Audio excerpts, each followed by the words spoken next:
এবার কলম্বিয়ার প্রেসিডেন্টকে পাগল বলে আখ্যায়িত করলেন মার্কিন পররাষ্ট্রমন্ত্রী মার্কো রুবিও। আর এ নিয়ে আন্তর্জাতিক রাজনৈতিক অঙ্গনে চলছে সমালোচনার ঝড়। কিন্তু কেন হঠাৎ ক্ষেপে গেলেন মার্কো?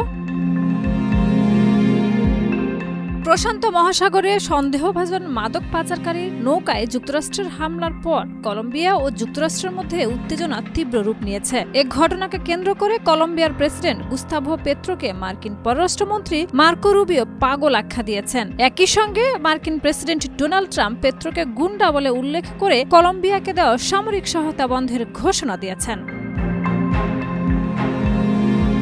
বার্তা সংস্থা এএফপি জানায়, সাংবাদিকদের সঙ্গে আলাপে রুবিও বলেন, কলম্বিয়ার সামরিক বাহিনী ও পুলিশ এখনো প্রো আমেরিকান। 4 গুণ শক্তিশালী এনজাইম ও অধিক ফেনা সমৃদ্ধ অরিক্স সিলভার ওয়াশ মাত্র 70 টাকায়। সমস্যা একমাত্র পাগল প্রেসিডেন্ট। তিনি আরো বলেন, এই ব্যক্তি মানসিকভাবে স্থিতিশীল নন। লাতিন আমেরিকার বামপন্থী নেতাদের তীব্র সমালোচক হিসেবে পরিচিত রুবিওর মন্তব্যের ফলে ওয়াশিংটন ও বেগোতার সম্পর্ক টানাপোড়েনে পড়েছে।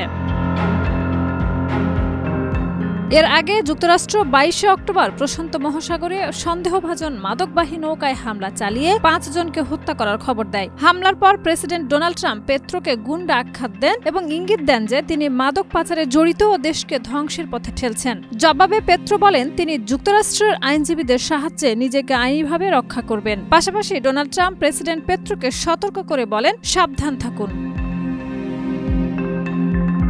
শাহিদা রুবি, মাই টিভি।